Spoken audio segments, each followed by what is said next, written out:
سر آپ سے میرا سوال ہوگا کہ سانسیں رک جانے کے بعد کیا جو بزرگان دین ہیں ان کا دنیا سے تعلق رہتا ہے؟ اور ہمارے ہاں جب لوگ بابا جی کے دربار پہ جا کے دھاگا پہنتے ہیں یا 5-10 سال کے لیے منت مانگ لیتے ہیں اولاد کے لیے یا کسی بھی کام کے لیے، تو کیا وہ درست ہے؟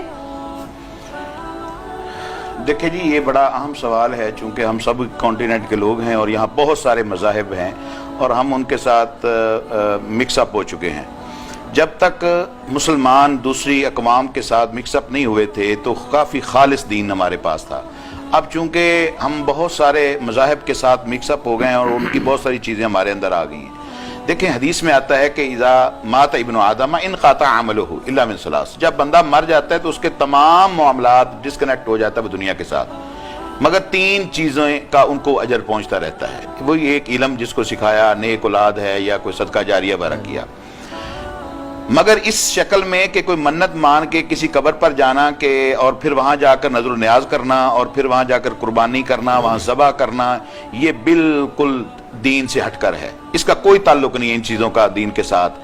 ویسے آپ کسی نیک عالم، آپ سمجھتے کوئی نیک آدمی ہے، اللہ کا ولی ہے، اس کی قبر پر جاتے ہیں اور قبر پر جانا، ان کے لیے دعا مانگنا، ان کے لیے اللہ سے بخشش مانگنا، لیکن آپ ان سے دعا نہیں کر سکتے، ان سے آپ یہ نہیں کہہ سکتے کہ آپ ہمارے لیے ہمیں یہ عطا کر دیں اور ہمارے سفارش کریں اللہ کے حضور۔ نہیں، یہ نہیں، کیونکہ قرآن مجید میں آتا ہے کہ جو مکہ کے مشرکین تھے اور وہ لات عزا منات کی جو پوجا کرتے تھے تو ان کو جب پوچھا جاتا کہ آپ یہ کیوں کرتے ہیں تو وہ کہتے ہیں لِيُقَرِّبُونَ إِلَى اللَّهِ زُلْفَىٰ، یہ ہمیں اللہ کے قریب کر سکتے ہیں، یہ اللہ کی پہنچی ہوئی سرکاریں ہیں، یہ ہمیں اللہ کے قریب کر سکتے ہیں۔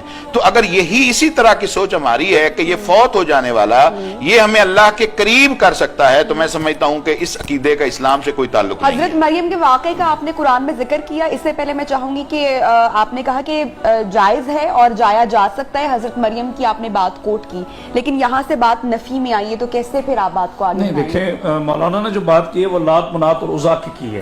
مشرکین مکہ جو تھے اس پر تو ہم بھی ایگری ہیں کہ اللہ کے سوا جو ہے وہ کسی بت سے مانگنا یا بت کو وسیلہ دینا یہ قطعاً حرام ہے، شرعاً حرام ہے، اللہ کے قرآن کے خلاف ہے، نبی پاک صلی اللہ علیہ وسلم کی حیات طیبہ کے خلاف ہے۔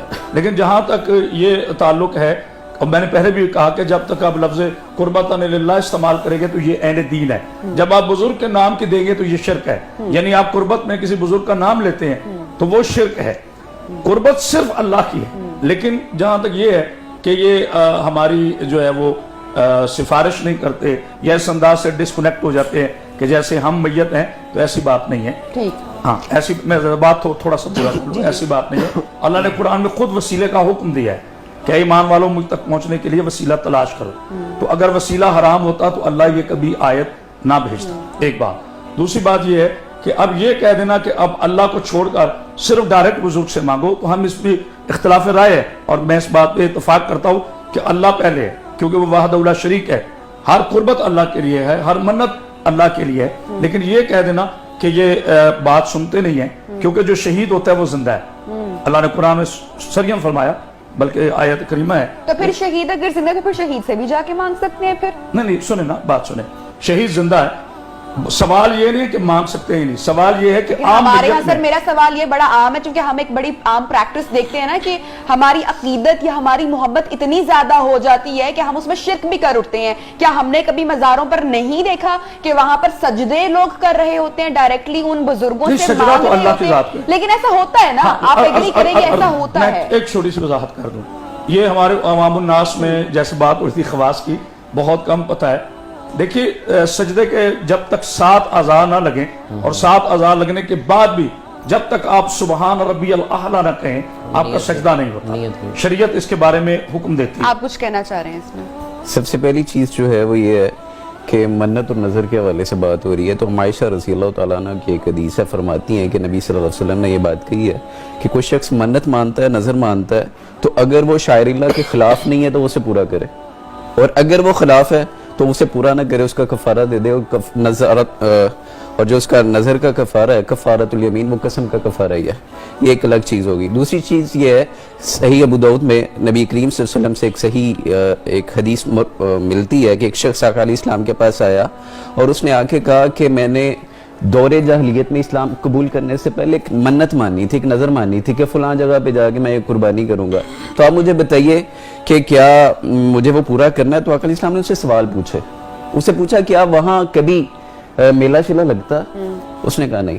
کہا لوگ اپنی منتیں نظروں کے لیے وہاں آیا کرتے تھے؟ اس سے کہا نہیں. تو پھر اسے اجازت دے دی کہ تو چلا جا کے اپنی منت و نظر پوری کر لے.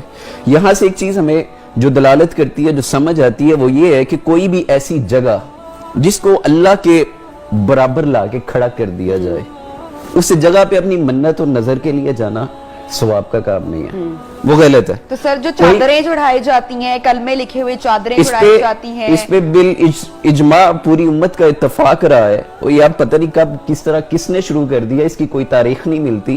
اجماع رہا ہے کہ قبروں پہ چادریں چڑھانا, قبروں پہ پھول ڈال دینا, خوشبو لگانا, اور ایون کہ رسول اللہ صلی اللہ علیہ وسلم نے علی المرتضی رضی اللہ تعالیٰ عنہ سے یہ بات کہی تھی کہ علی جا کے جو بھی ایک بلش سے اوپر ملتی ہے اسے ٹھیک کاٹ, اسے زمین کے برابر کر کے واپس آ جائے. اس کے پیچھے وجہ یہ تھی کہ اگر قبر کی کوئی افادیت ہوتی تو علی المرتضی رضی اللہ تعالیٰ عنہ سے یہ بات نہ کہی جاتی. پروفیسر صاحب آپ اس میں کچھ ایڈ کرنا چاہ رہے ہیں؟ نظر و نیاز جو کی جاتی ہے, چادریں چڑھائی جاتی ہیں, منتیں مانگی جاتی ہیں, سجدہ کیا جاتا ہے, جاہلیت میں ہی چاہے ہو, لیکن اس کی روک تھام تو ہونی چاہیے. جہاں تک نظر و نیاز کی بات ہے, وہ بڑی اچھی علماء نے اس کو ایکسپلین کر دیا ہے. نظر جو جائز کام کے لیے کی جائے اسے پورا کرنا چاہیے. اور نبی صلی اللہ علیہ وسلم کا فرمان ہے کہ یہ کنجوس انسان کے لیے ہے, چونکہ وہ صدقہ زکوٰۃ نہیں دیتا. تو ایسا بندہ جب اپنے آپ پر لازم کر لیتا ہے کہ اگر یہ میرا جائز کام ہو گیا تو میں یہ صدقہ کروں گا یا یہ جانور ذبح کروں گا, تو وہ فرمایا کہ یہ کنجوس کے لیے صدقہ ہے, وہ بالکل اسے کرنا چاہیے. ہاں یہ تو ٹھیک ہے. اب اس جگہ پر جا کر کرنا, یہ بڑی اچھی دلیل دی. وہ یہ بوانہ مقام کا ذکر ہے کہ نبی صلی اللہ علیہ وسلم نے اس کو پوچھا وہاں کوئی میلہ ٹھیلا, کوئی بدعت, کوئی شرک, کوئی صاحب کا بت. انہوں نے کہا یا رسول اللہ ایسا کچھ نہیں, ایک تاریخی مقام ہے. فرمایا جا اوفے بنظری کا, جا کر اپنے نظر کو پورا کرو. اب رہ گیا قبروں کے اوپر چادریں یا یہ ساری چیزیں. دیکھیں قبروں کا احترام ضروری ہے, قبر کا احترام ضروری ہے. وہاں سے گزریں. حدیث میں آتا ہے کہ السلام علیکم اہل الدیار من المؤمنین والمسلمین وإنا انشاءاللہ بکم لاحقون. یہ احترام ضروری. مگر اس احترام میں مقبرہ بھی بنایا جا سکتا ہے. ہاں وہی میں کر جی, اس کے لیے رسول اللہ صلی اللہ علیہ وسلم کا بڑا واضح آپ صلی اللہ علیہ وسلم کا فرمان ہے. آپ نے فرمایا کہ اللہم لا تجعل قبری عیدا, اے اللہ میری قبر کو میلے ٹھیلے کی جگہ نہ بنا. اب جب پیغمبر اس بات سے پناہ مانگ رہا ہے کہ یا اللہ میری قبر پر ایسا عمل نہ ہو, تو غیر پیغمبر کے لیے وہ عمل کیسے جائز ہو گیا؟ پھر ایک اور روایت مسلم شریف کی ہے, رسول اللہ صلی اللہ علیہ وسلم فرمایا نہا رسول اللہ صلی اللہ علیہ وسلم ان یتجسس القبر ویقعد علیہ ویبنى علیہ. نبی صلی اللہ علیہ وسلم نے قبروں کو پختہ کرنا, قبروں کے اوپر مجاور بن کے بیٹھ جانا, اور قبروں کے اوپر تعمیر کرنا, بلڈنگیں بنانا, پتھر لگانا, یہ آپ صلی اللہ علیہ وسلم نے صاف دو ٹوک مسلم شریف کی روایت ہے اور آپ نے منع کیا ہے. اور یہ رہ گئی اگلی بات کہ یہ بات مکمل, جب نبی کریم صلی اللہ علیہ وسلم کے یہ وہ اعمال ہیں کہ وہی بات کہ وما آتاکم الرسول, جو رسول کہے کرنے کا نام دین ہے, وما نہاکم عنہ فانتہوا, جس سے روکے رکنے کا نام دین ہے. تو پھر ہم اپنی مرضی سے اگر کسی احترام کے نام پر وہ عمل کریں گے تو وہ غلو ہوگا. اور غلو میں آتا ہے کہ فرمایا پہلی قوم غلو کی وجہ سے برباد ہو گئی, لہذا نبی صلی اللہ علیہ وسلم سے یہ عمل ثابت نہیں ہے, نہ صحابہ سے نہ بسم اللہ تابعین الرحمن سے. الرحیم. میں عرض کرتا ہوں, میرے محترم نے بڑی اچھی بات کی. آپ کے سوال کا جواب اس حدیث میں ہی موجود ہے. میرا ایک خود خانقاہ سے ایک تعلق ہے. سجدے کی جہاں تک بات ہے, ہم خانقاہوں پہ جاتے بھی ہیں اور مزارات اولیاء سے ہمارا ایک درینہ تعلق ہے. سجدہ تعظیمی ہو یا سجدہ عبادت, ہمارے ہاں دونوں ہی حرام ہیں, پہلی بات.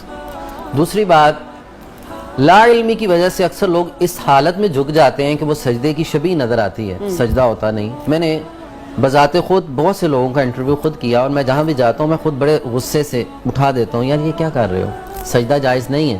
سجدے کا تعلق عبادت سے, اور عبادت اللہ کے لیے ہوتی ہے. اللہ نے تجھے ماؤں کے پیٹ سے آزاد پیدا کیا. جی, تم کیوں سجدہ کر رہے ہو اس صاحب مزار کو؟ چادریں جو چڑھائی جاتی ہیں وہ, تو وہ سجدے کا جس سے بھی میں نے پوچھا وہ کہہ رہا واللہ ہم نے سجدہ نہیں کیا. ان کے ادب میں جھک گئے ہیں, ان کا ایک انداز ہے. کلیئرٹی ہے ہی ہمیں کہ سجدہ تو جائز, میرے خیال سے یہ تو کوئی جاہل شخص بھی جانتا ہوگا, لیکن پھر بھی وہ پریکٹس کی جاتی ہے. لیکن چادریں جو ہیں پریکٹس نہیں کی جاتی. میں عرض کرتا ہوں منع بھی کیا جاتا ہے, فوراً کیا بھی جاتا ہے, اور ہر مزار پہ آپ دیکھیے گا ادھر لکھا بھی ہوتا ہے, اوقاف کی جانب سے بھی اب لکھا ہوتا ہے.